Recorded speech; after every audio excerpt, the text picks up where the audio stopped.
Hello বন্ধুরা, কেমন আছো সবাই? আমি তোমাদের সবিতা ভাবি। আজকে তোমাদের জন্য আবার একটি নতুন খেলাধুলার গল্প নিয়ে আসলাম। কথা দিচ্ছি, গল্পটি শেষ পর্যন্ত শুনলে ধরে রাখতে পারবে না, বের হয়ে যাবে। বন্ধুরা, প্রতিদিন এমন গরম গরম গল্প পেতে অবশ্যই চ্যানেলটি সাবস্ক্রাইব করে রাখবে। তো চলো গল্প শুরু করি। বোনের শ্বশুর রাতে আমার রুমে এসে আমার সাথে যা করে শুনলে আপনার আত্মা কেঁপে উঠবে। আপনার মেশিন দিয়ে পানি চলে আসবে, আপনি হাতের কাজ করতে বাধ্য হবেন। তাই গল্পটি মনোযোগ দিয়ে সম্পূর্ণ শুনুন। আমার গর্ভবতী দিদি তার নিজের খেয়াল রাখার জন্য বাচ্চার ডেলিভারির শেষের দিকে আমাকে তার নিজের শ্বশুরবাড়ি ডেকে নিয়েছিল। কিন্তু আমার জামাই বাবু সেই সময় আমার সাথে জোর জবরদস্তি করার চেষ্টা করেছিল, আর আমি ভয় পেয়ে গিয়ে আমার দিদিকে সবকিছু বলে দিয়েছিলাম। কিন্তু আমার দিদি আমাকে বলল, তোমাকে এগুলো করতেই হবে, না হলে বাইরের লোকের আঘাত অতটা কষ্ট দেয় না যতটা নিজের লোকের আঘাতে দেয়। আমার সাথেও কিছুটা এরকমই হয়েছিল। আমার এই গল্প আপনার শরীরের লোম খাড়া করে দেওয়ার মতো গল্প। কোনোভাবেই আমার নষ্ট হওয়ার পিছনে বাইরের কোনো লোক ছিল না। আমার এই গল্পটা আপনাদের কাছে পৌঁছানোর উদ্দেশ্য এটাই যে আপনারা সমস্ত বিষয়ে সাবধান থাকুন। আমার নাম নিপা। আমরা দুজন বোন ছিলাম। আমার বড় আপু নীল, আর বিয়ের সময় আমার মাত্র 14 বছর বয়স ছিল।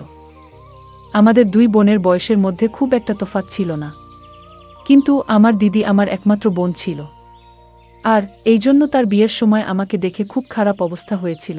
আমার জামাই বাবু আসে বিদায়ের পর, আমাকে ভালোবেসে আমায় তার পাশে বসাল, আর আমার হাত ধরে বলতে লাগলো, নিপা, তাদের কি আছে?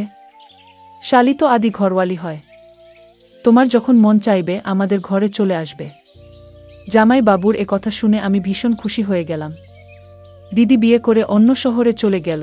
আশিক জামাই বাবু বলতে লাগলো, যখনই তুমি তোমার দিদির কাছে আসবে তখন আমি নিজে তোমাকে আমাদের শহরে ঘোরাবো। দিদি বিদায়ের পর চলে গেল, কিন্তু আমার মনে ইচ্ছা হলো যে কখন আমি আমার দিদির বাড়ি যাব আর খুব মজা করব। দিদির বিয়ে হয়েছিল 1 বছর হয়ে গিয়েছিল, কিন্তু আমি তার শহরে যেতে পারিনি। পুরো 1 বছর পরে দিদি আমাদের বাড়ির কাছাকাছি এসে ঘুরে গেছিল, আর আশিক জামাই বাবু তার সাথে ছিল।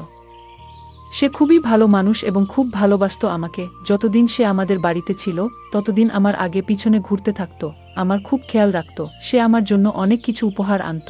আমার কোনো ভাই ছিল না, এজন্য আমার তার প্রতি খুব ভালোবাসা ছিল। আন্তরিক তার নাম ছিল।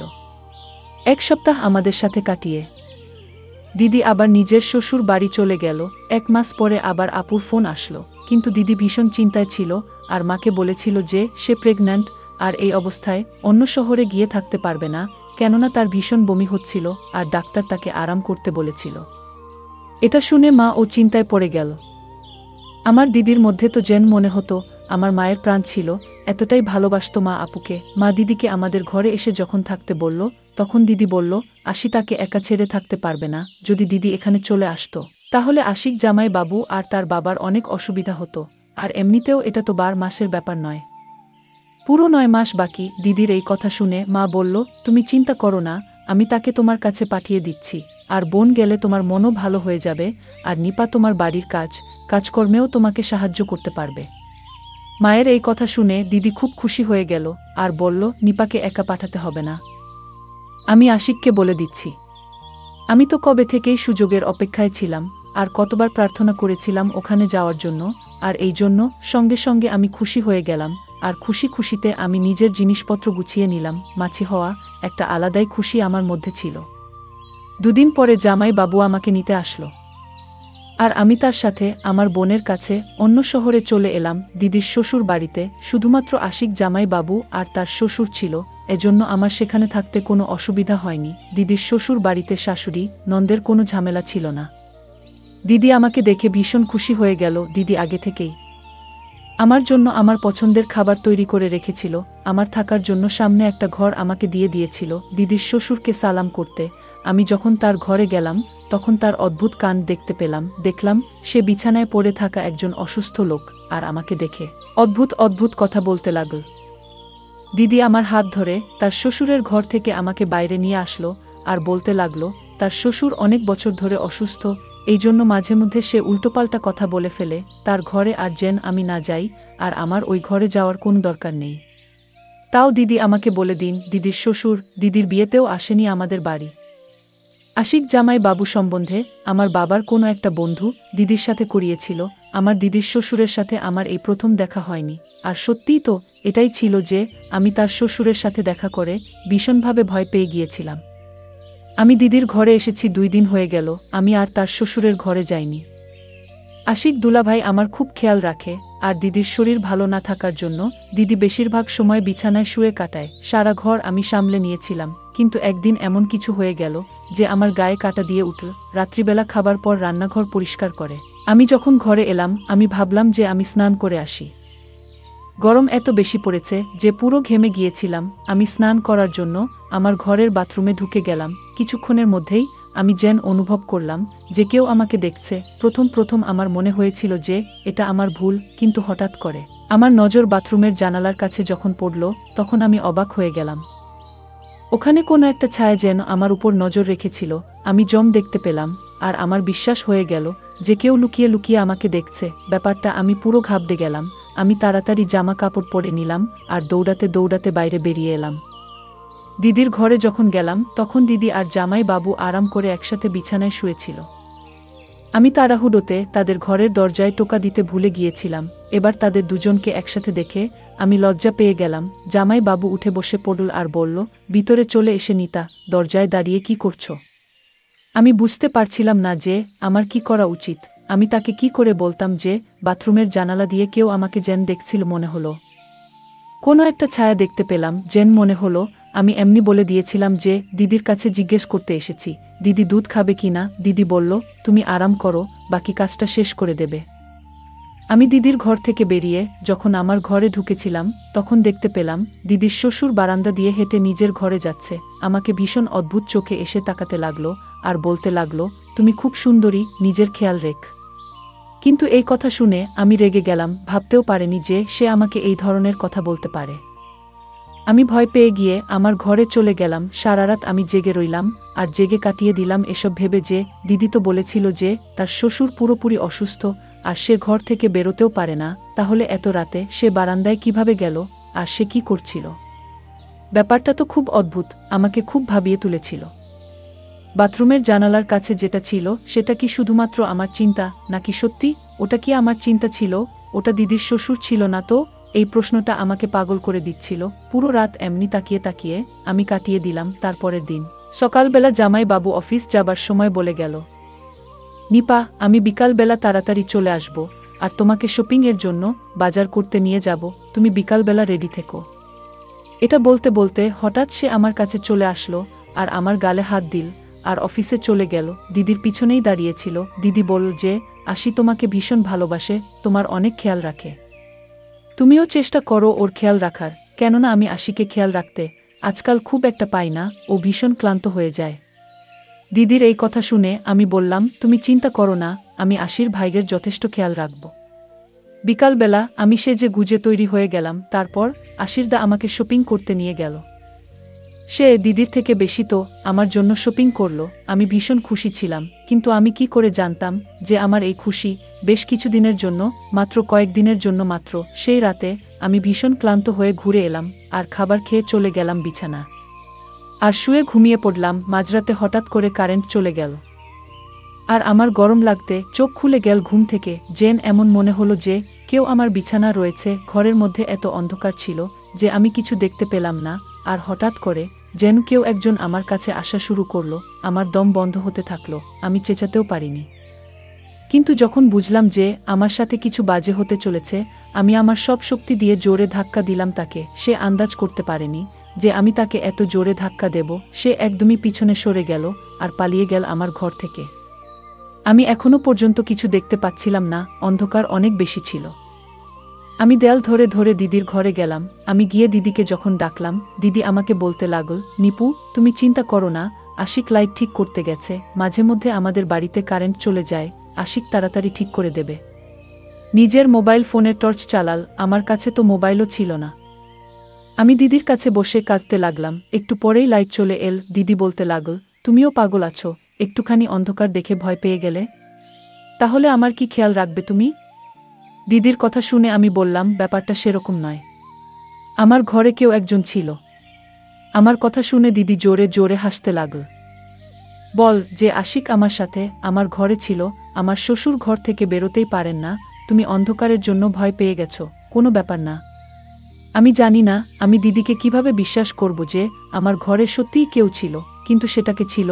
আমি বুঝতেই পারছিলাম না যদি আশিক দুলাভাই দিদির সাথে থাকে তাহলে আমার ঘরে কি ছিল।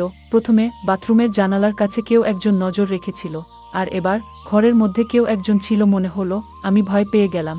আমার মাথার মধ্যে থেকেই খালি দিদির শ্বশুরের খেয়াল আসছিল। লাইট ঠিক করে আশির দাদা ঘরে আসল আর আমাকে দেখে বলল, নীল, আমি তোমাকে প্রথমেই বলেছিলাম যে অন্ধকারেও ঘাবড়ে যাবে, তুমি ওর কাছে চলে যাও। দিদি জামাই বাবুকে বলতে লাগলো, খুব অন্ধকার ছিল, আমি যদি পড়ে যেতাম আমি কি করে জানুক যে ও এত ভয় পেয়ে যাবে। আমি দুজনকে বললাম, তোমরা আমাকে নিয়ে চিন্তা করো না, আমি ঠিক আছি, আর এবার আমি আমার ঘরে গিয়ে ঘুমিয়ে পড়ব। আমি দিদিকে বেশি চিন্তা করতে দিতে চাইনি, কেননা মা বলেছিল যে ডাক্তার দিদিকে টেনশন নিতে বারণ করেছে।